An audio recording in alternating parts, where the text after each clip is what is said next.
നിന്നെയൊക്കെ എങ്ങനെ കൊല്ലണമെന്ന് ഞാൻ തീരുമാനിച്ചോളാം. അകത്തു വാ. പകുതി തുറന്നു കിടന്ന വാതിലൂടെ ഞങ്ങൾ അകത്തു കയറി. ശ്രാവണും ശ്രീകാന്തും അമലും വരുണേട്ടൻ്റെ പഴയ ഗ്യാങ് നടുമുറിയിലെ സെറ്റിയിൽ ഞങ്ങളെ പ്രതീക്ഷിച്ചിരിപ്പുണ്ട്. വരുണേട്ടൻ്റെ കയ്യിലേക്ക് ഭയത്തോടെ പിടിക്കാൻ പോയി ഞാൻ പതിയെ കൈ പിന്നിലേക്ക് വലിച്ചു. പാത്തുവിൻ്റെ കയ്യിൽ പിടിമുറുക്കി. വശത്തെ കസാരയിലിരിക്കുന്ന മറ്റൊരു രൂപം അപ്പോഴാണ് ശ്രദ്ധയിൽപ്പെട്ടത്. ഉൾക്കിടലത്തോടെ ഞങ്ങൾ രണ്ടും അയാളെ നോക്കി. അയാൾ ഇവിടെ എന്താ എങ്ങനെ? ഷാഫിക്ക? പാത്തുവിൻ്റെ തൊണ്ടക്കുഴിയിൽ നിന്നും ശബ്ദമുയർന്നു. ഫോട്ടോയിലൂടെ മാത്രം കണ്ടിരുന്ന ആ മുതലിനെ നേരിട്ട് കണ്ടപ്പോൾ ഞാനും ഒന്ന് കണ്ണുമിഴിച്ച് ചുറ്റും നോക്കി. ഇതിപ്പോൾ എന്താ കഥ? പെട്ടെന്നൊരു ബോധം വീണ പോലെ പാത്തുവിനെ നോക്കി ഞാൻ. എടി മനസ്സിലായടി, നിന്നെ കൊല്ലാനേ ആ കാലനും എന്നെ കൊല്ലാന് ഈ കാലനും പ്രീ പ്ലാൻഡ് ആണ് പാത്തു. എന്തും നേരിടാൻ തയ്യാറായിക്കോളൂ. ഞാൻ പാത്തുവിൻ്റെ ചെവിയിൽ പതുക്കെ പറഞ്ഞുകൊണ്ട് ദുപ്പട്ടയിൽ കുത്തിയിരുന്ന പിന്നൂരി കയ്യിൽ പിടിച്ചു. വല്ലഭന് പുല്ലും ആയുധമെന്ന് പറയും പോലെ ചെറിയ കുത്തെങ്കിലും കൊടുക്കാലോ. ചുമ്മാ ഇരിക്കടി. പാത്തുവിൻ്റെ കാലിൽ ആഞ്ഞു ചവിട്ടി. എന്നാലും ആലോചിച്ച് നിൽക്കും മുൻപ് പടക്കം പൊട്ടും പോലെ ശബ്ദം. ഇതെന്താ വിഷുവാണോ? ആരാ പടക്കം പൊട്ടിച്ചത്? ഞെട്ടി തല ഉയർത്തി നോക്കി. അയ്യോ, വരുണേട്ടൻ. ഷാഫിക്കയുടെ മോന്ത നോക്കി ഒന്ന് പൊട്ടിച്ചതാണ്. ഭരണിപ്പാട്ട് തോൽക്കും പോലെ പച്ചത്തെറിയും പറഞ്ഞുകൊണ്ട് ഷാഫിക്കയെ എടുത്തു മറിക്കുന്നു. ഇവളെയും കൊച്ചിനെയും സ്വീകരിക്കാൻ നിനക്കിവന് വല്ല കുഴപ്പമുണ്ടോ? ചോദിച്ചുകൊണ്ട് പുറകോട്ട് നോക്കാതെ ആവേശത്തിൽ എൻ്റെ കയ്യിൽ പിടിച്ച് ഷാഫിക്കയുടെ മുൻപിലേക്ക് വലിച്ചിട്ടു. എന്നെയോ? ഈശ്വര, എനിക്ക് ഫ്രീ ആയിട്ട് കൊച്ചിന് ഭർത്താവിനെ തരാൻ കൊണ്ട് വന്നതാണോ? കണ്ണുമിഴിച്ച് വാ തുറന്ന് നിൽപ്പുണ്ട് ഞാൻ. നീ എന്താ ഇവിടെ? ഇങ്ങോട്ട് മാറടി. എല്ലാത്തിൻ്റെയും ഇടയിൽ കയറിക്കോണും. എന്നെ പിടിച്ചു തള്ളി മാറ്റി. ഭാവങ്ങൾ വാരി വിതറി നിൽക്കുന്ന പാത്തുവിനെ പിടിച്ച് അയാളുടെ മുൻപിലേക്കിട്ടു. ഹോ, ഒരു നിമിഷമൊന്ന് ഭയന്നു. എന്നെ അയാൾ വിറ്റു എന്ന് വിചാരിച്ചു. ഇല്ല, ഞാനിനി ഉപേക്ഷിക്കില്ല. പഠിച്ചോനാണ് സത്യം. എൻ്റെ പാത്തുവിനെ നെച്ചുമോളെയും ഞാൻ സ്വീകരിച്ചോളാം. പൊട്ടിയൊലിക്കുന്ന ചോരയിൽ ഷർട്ടിൽ അത്തപ്പൂക്കളം വാരി വിതറി ഷാഫിക്ക പാത്തുവിനെ നെഞ്ചിലേക്ക് ചേർത്തു. പാവൻ ഷാഫിക്ക. ഇങ്ങനെയെല്ലാം തല്ലി ചതച്ചിട്ട് ജീവിതം ഉണ്ടാക്കി കൊടുക്കുന്ന പ്രതികാരദാഹിയായ മഹാനെ ഒന്ന് നോക്കി ഞാൻ. കണ്ണുകൾ പരസ്പരം മുടക്കിയത് എന്നിലെ പ്രതികാരം തല ഉയർത്തി. മുഖം വെട്ടിച്ച് പുറത്തേക്ക് ഇറങ്ങി ഞാൻ. നേരെ റബ്ബറിൻ തോട്ടത്തിൽ പോയി ഒഴുകി വരുന്ന റബ്ബർ പാല് വലിച്ച് എൻ്റെ ദേഷ്യം തീർത്തു. അല്ല പിന്നെ. മാളു. പുറകിൽ നിന്ന് വരുണേട്ടൻ്റെ ശബ്ദം കേട്ടതും റബ്ബർ വലിക്കുന്നത് ഒന്നുകൂടെ കൂട്ടി. പേടിച്ചു പോയോ? ഒരു കൈയാൽ വയറിൽ ചുറ്റി മുഖത്തോടടുപ്പിച്ചു. അപ്പോഴാണ് മറ്റേ കൈയിൽ നെച്ചുമോളെ കണ്ടത്. ഏട്ടൻ്റെ കൈ വിടുവിക്കാൻ ആഞ്ഞു ശ്രമിച്ചുകൊണ്ടിരുന്നു. ഒന്നുകൂടെ പിടിമുറുക്കി ദേഹത്തേക്ക് അടുപ്പിച്ചു നിർത്തി. എടി പൊട്ടിക്കാളി, ഞാനെന്താ അത്രയ്ക്ക് ഭീകരനാണോ? ഈ കുഞ്ഞിൻ കൂടെ ഉണ്ടെന്ന് പോലും നീ ഓർത്തില്ലേ? അപ്പോൾ കുഞ്ഞില്ലായിരുന്നുവെങ്കിൽ ഞങ്ങളെ കൊല്ലുമായിരുന്നോ? റിലേ അടിച്ചു പോയത് കൊണ്ടാണെന്നറിയില്ല, വായിൽ നിന്ന് വന്നത് അങ്ങനെയായി പോയി. ഇവിടെ വല്ല കൊക്കയും ഉണ്ടായിരുന്നതിൽ ഒറ്റ ചവിട്ടിൽ നിന്ന് ഞാൻ അതിൽ താഴ്ത്തിയേനെ. ചോദ്യം കേട്ടില്ലേ? പിന്നെന്തിനാ അങ്ങനെയൊക്കെ പറഞ്ഞത്? ഞാൻ ശരിക്കും പേടിച്ചു. കരഞ്ഞുകൊണ്ട് ഒരു ബട്ടൺസ് പൊട്ടിച്ച് കയ്യിലെടുത്ത് ഒന്ന് തിരിച്ചു നോക്കി ദൂരേക്ക് എറിഞ്ഞുകൊണ്ട് വരുണേട്ടനെ നോക്കി. അപ്പോഴാണ് അബദ്ധം പറ്റിയത് മനസ്സിലായത്. അയ്യോ, ഞാനിപ്പോൾ എടുത്തു തരാം. ബട്ടൺസ് റബ്ബിന് കാട്ടിലേക്ക് ഓടാനൊരുങ്ങിയതും കയ്യിൽ പിടിച്ചു വലിച്ചൊന്നുകൂടെ നെഞ്ചിലേക്കിട്ടു. മാളൂട്ടി, ഒരു നിമിഷം നീ എൻ്റെ കയ്യിൽ പിടിക്കാൻ വന്നിട്ട് പെട്ടെന്ന് കൈവലിച്ചില്ലേ? ദാ ഈ നെഞ്ചിലാണത് കൊണ്ടത്. അയ്യടാ, ഇത്രയും ഒപ്പിച്ചു വെച്ചിട്ട് പുന്നാനം കൊണ്ട് വന്നിരിക്കുന്നു. അതായിരിക്കും പുറകെ ഓടി വന്നത്. ചുണ്ടുകൂട്ടി നിന്നു. ഞാൻ നിന്റെ പുറകെ ഓടി വന്നത് എന്തിനാണെന്ന് അറിയുമോ? ചിരിച്ചുകൊണ്ട് മുഖത്തേക്ക് നോക്കി. നീ അബദ്ധത്തിന് റബ്ബർ പാലെടുത്ത് അണ്ണാക്കിലേക്ക് കമിഴ്ത്തിയാലോ എന്ന് പേടിച്ചിട്ടാ. നിന്റെ സ്വഭാവം എനിക്കല്ലേ അറിയാവുന്നത്. കാറ്റിൽ പറന്ന മുടിയിഴകളെ മാടി ഒതുക്കി കവിളിലേക്ക് ചുണ്ടമർത്തിയതും നെച്ചുമോള് നാണിച്ച് കണ്ണുപൊത്തി. വരുണേട്ടൻ എങ്ങനെയാണ് ഷാഫിക്കയെ പരിചയം? അതോ, പറഞ്ഞാൽ നീ എന്നെ കൊല്ലില്ല എന്ന് ഉറപ്പ് തരണം. വരുണേട്ടൻ എന്നെ ഒന്ന് തള്ളി മാറ്റി കുറച്ച് സോഷ്യൽ ഡിസ്റ്റൻസ് ഇട്ടു. ആദ്യം കാര്യം പറ, എന്നിട്ട് തീരുമാനിക്കാം കൊല്ലണോ വളർത്തണോ എന്ന്. ഏതോ വലിയ പണിയാണെന്ന് മനസ്സിലായി. അതെ. ദേ, റബ്ബർ വലിച്ച് നീട്ടും പോലെ നീട്ടാതെ കാര്യം പറ മനുഷ്യ. എന്നിലെ ചെകുത്താൻ തലപൊക്കി.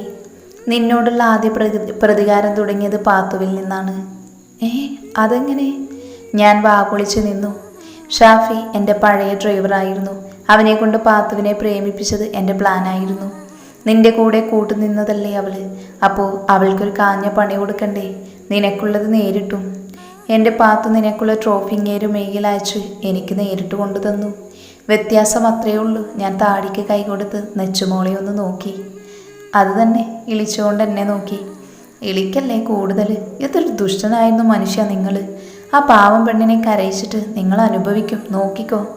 എൻ്റെ ദേവിയെ, ഇങ്ങേരുടെ തലയിൽ പറഞ്ഞു തീരും മുൻപ് എൻ്റെ വായിൽ കൈയമർത്തി. പ്രാകരുത് പ്ലീസ്. ഒരു കണ്ണിറക്കി നോക്കുമ്പോൾ കൈവെള്ളിയിൽ ആഞ്ഞു കഴിച്ചിരുന്നു ഞാൻ. വേദന കൊണ്ട് കൈവലിക്കും എൻ്റെ ദേഷ്യം കെട്ടടങ്ങിയില്ല. നിങ്ങൾ ഈ പാപം എവിടെ കൊണ്ട് ഒടുക്കും? എൻ്റെ കാര്യം പോട്ടെ, ഞാൻ തെറ്റു ചെയ്തു, സമ്മതിക്കുന്നു. അതിനവളെ കൂടി. പറഞ്ഞു തീരാതെ ആ മുഖത്തേക്ക് നോക്കി. അതിനല്ലടി ഞാൻ തന്നെ മുൻകൈയെടുത്ത് അവരെ ഒന്നിപ്പിക്കുന്നത്.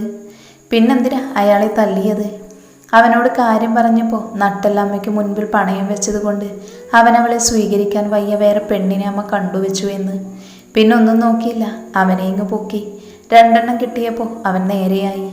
പണ്ടേ നിങ്ങൾക്ക് 2 എണ്ണം ആരെങ്കിലും തന്നിരുന്നേലേ ഇതിൻ്റെ വല്ല ആവശ്യം ഉണ്ടായിരുന്നു എൻ്റെ ദേവിയെ.